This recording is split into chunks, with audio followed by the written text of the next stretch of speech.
Sandip, always a pleasure. Many thanks for joining us here on CNBC-TV18. It's been a while since we last spoke, and a lot has changed since then, and a lot of new developments, including the partnership with the Indian government on AI. Take us through that, what specific areas you intend to focus on, and how you expect this partnership to build out. So a lot of the work, I think, that has been happening in India, and specifically in the area of artificial intelligence, I think we're seeing a ton of progress. In many respects, to use a little bit of a cliche, I think we are moving into the Naya Daur of digital transformation through AI. And I think given all the progress that we've seen, in many respects, I think we are seeing the adoption of AI in a very meaningful way. So where we are partnering with the government on is clearly in the area of adoption of AI. So if you think about numbers, just base numbers, we recently did an adoption survey, adoption index survey, and we found that 59% of scale enterprises in India are using AI in some way, shape or form. However, only about 24% have been able to scale it to anything meaningful. Interestingly enough, India was one of the highest in all the countries surveyed in terms of adoption of AI. So we are doing a lot with AI. However, about 70+% of the respondents, they basically said that the challenges in scaling AI is skilling, having the right kinds of skills, the trust and responsible AI, whether can you really trust the outcomes? Can you trust the data? And then third, how do you get the infrastructure to scale these up? So in a lot of respects, where we are working with the government on is in two dimensions. One is we've actually working with them to provide our What's Next platform, which is a next generation AI platform, which is hybrid by design, multi-model by nature, which the government is considering for offering to startups and others. The second area that we're working with them on is providing the technological research and development in the area of semiconductors. So I'm actually here in Delhi for Semicon. Yes. And whilst we are not in the fabrication and packaging business, we are probably the world leaders in terms of design in semiconductor chip design. And that is an area that we are working with the government to make available to local players as they set up their fabrication and packaging units. Well, that's very interesting, and let me pick up on all of these pillars of the Naya Daur, as you called it, and start by asking you about the semiconductor bet and the semicon opportunity. I mean, this is the big buzzword, this is the big focus area, this along with Gen AI and the opportunities that throws up. But on semicon specifically, we're starting to see the investments coming in and the fabs being operationalized perhaps by the end of next year, at least in the case of the first movers. On the design and development side, I mean, India has a long history of designing and developing for the chip sector globally. Now, where do things currently stand as far as IBM is concerned on that front? And how do you see that changing now as this ecosystem on the manufacturing side starts to build out? We have always been, I think, on the leading edge of chip design. We obviously got out of the fab and packaging business, but we have recently, just last week, we announced our 5-nanometer chips in 3 dimensions for our power servers, our Z mainframe servers, as well as our first AI-enabled chip. So those chips just got released and announced about a week ago. We are on track to release our 2-nanometer chip, which we are working on next year. And so these are developments that we are continuing to drive. What is very interesting is your point about ecosystem. So in India, we are now at the, I think, early stages of what we're trying to do. However, the focus that the government has established, and yesterday, if anyone was at Semicon, it was a very clear direction in terms of focus, investment, and I think excitement across the ecosystem partners, in not just people who are moving into manufacturing, but other ecosystem partners which are going to be very, very essential if we want to make meaningful progress in this race for this technology. So I do believe that the development of the broader ecosystem is going to become very, very important. And I think the way the government's moving forward with that in India, I think we're starting to see that. We're starting to see, the attraction of partners, and I believe as soon as, the first fabs and packaging units come together, the other ecosystems will start to develop around it. But what does that mean in terms of IBM specifically, outside of course, working and supporting and facilitating the government's efforts? You've just inked an agreement with L&T Technology Services. I mean, more on the cards, more on the anvil? Well, always more on the anvil. And we are in active discussions with several of the indigenous players to share and work with them and collaborate on the technological advances that we have obviously made.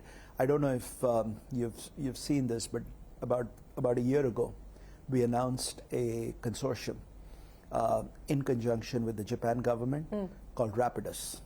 And this is essentially the Japan government who have brought us in as their technology partners and created a whole ecosystem of fabrication as well as design partners who are now working towards development of a 2-nanometer chip in Japan. So I think as we progress in India... Could that be the template for something here in India as well? It could well be. It could well be. Absolutely.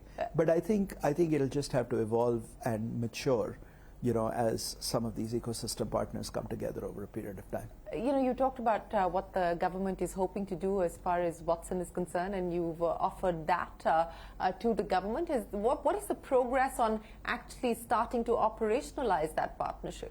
So we have made it available to MITI on CDAC, and they are now starting to attract startups to actually use the platform and start to identify areas that can be scaled up meaningfully in this space.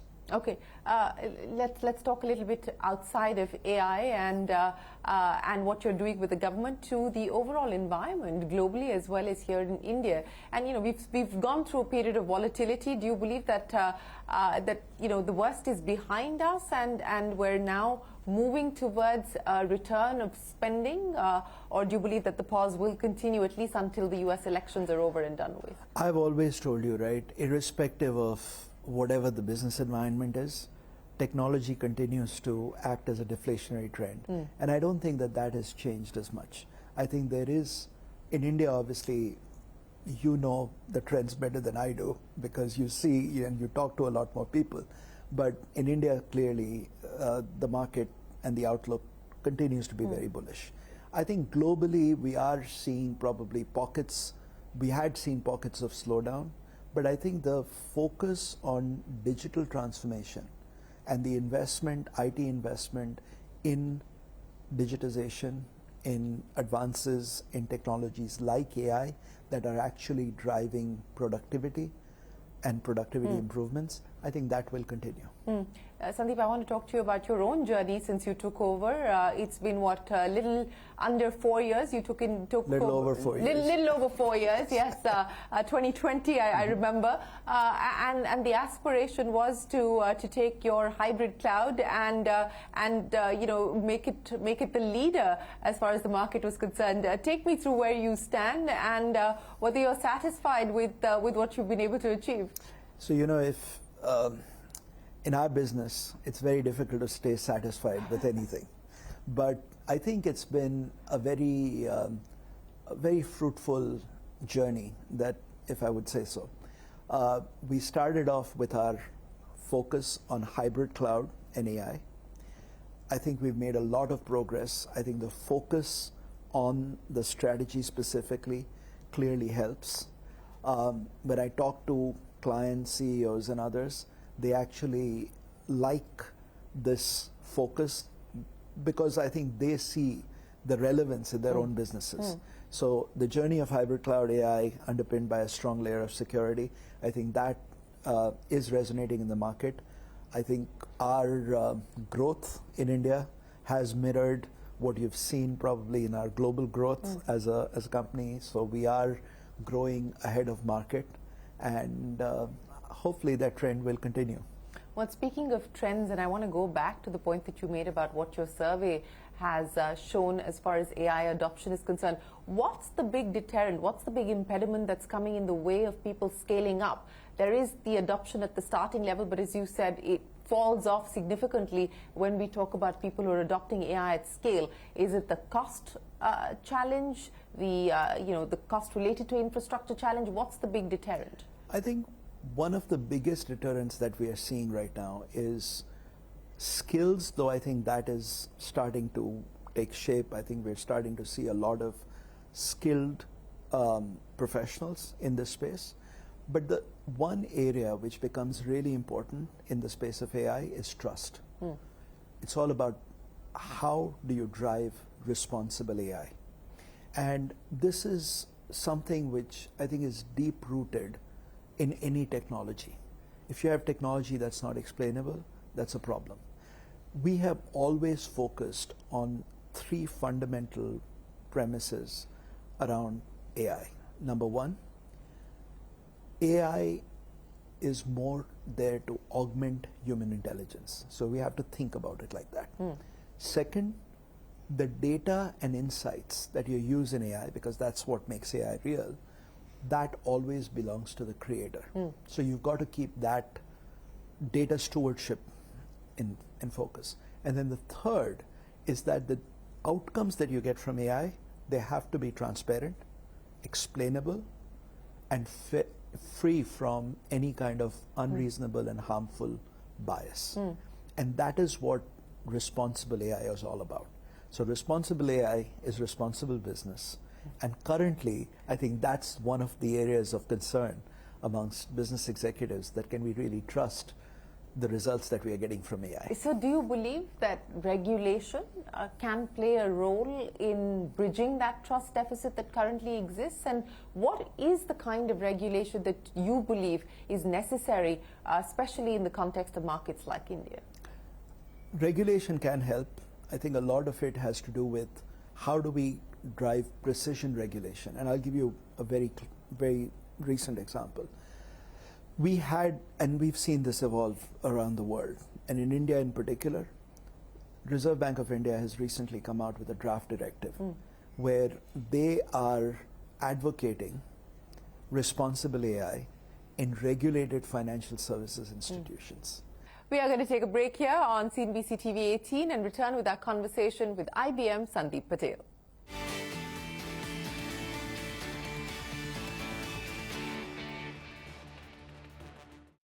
Welcome back. You're watching CNBC-TV18 and we're in conversation with IBM Sandip Patel.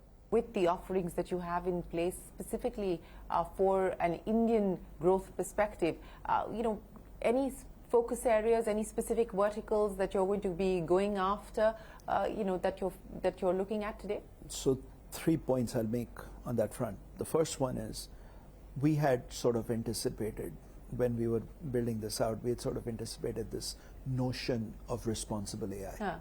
So part of our platform has a specific module which is referred to as watsonext.gov, which essentially provides end-to-end lifecycle governance around model deployment, model verification, compliance, and so on and so forth. So that is something that we have established, and we are seeing a tremendous amount of interest in it. Just another data point from the adoption survey, 75+% of the respondents, the CEO respondents, they've actually said that they need to think about governance and compliance while the AI is being designed and developed, as opposed to after the fact. Right. And so the ability to do this is one of the areas that we are really focusing on. It will have a lot of relevance in regulated industries, but also in non-regulated industries it's going to become very relevant. The second area that we are focused on right now is in the area of developing an open source ecosystem. We have fundamentally believed that AI will evolve where you'll have multi-models. So, you hear about LLMs and all the jargon, right? But they are large models. But these models will evolve and people will be using multiple models. So we have taken a very significant move towards doing two things. Number one, we have started to invest in building what is referred to as SLMs, or small language models, which means they are fit for purpose, and it's about not using a Cadillac when you just need a horse cart to do something, right? I mean, just to give an analogy, no, right? That explains it in a much easier way than most people would otherwise understand. Exactly, and it would cost a lot lower, higher productivity, faster, and so on and so forth. So we have been developing these SLMs as well. And recently, the other thing which we've done, which is very significant in the development of the open source ecosystem, is we've taken this granite set of models that we've built and we've moved them to open source. So we're putting it in the hands of developers to take, experiment with, and create derivative models out of it. And to enable that, our Red Hat platform, which is our hybrid cloud platform, working with that open source technology, we've created something called Instruct Labs, which enables faster modification of those language models, right? So that's the second domain that we worked on. And then the third area that we're developing is we are actually creating AI-based assistants. Okay. And one in particular that we've just launched is called IBM Concert, which enables people as you're going through a lot of digital transformation, modernization of your systems. It's an AI-based tool that enables you to simplify how you get very precise on where you should be changing, your AI platforms and so on and so forth.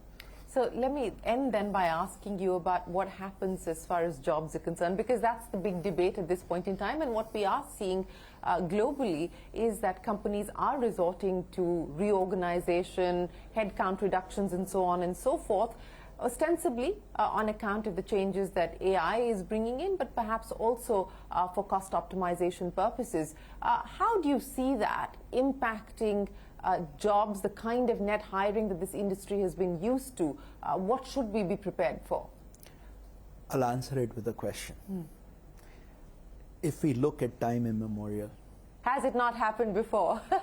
what technological advancement doesn't translate into some form of reorganization of jobs and the kind of jobs that you do? So let me touch on AI specifically. We will see productivity improvements within AI.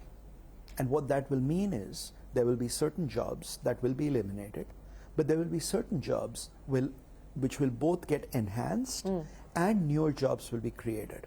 So when you just think about the technology and the usage, there's a whole discipline of prompt engineers that will need to be trained, skilled, to basically move AI to scale, right?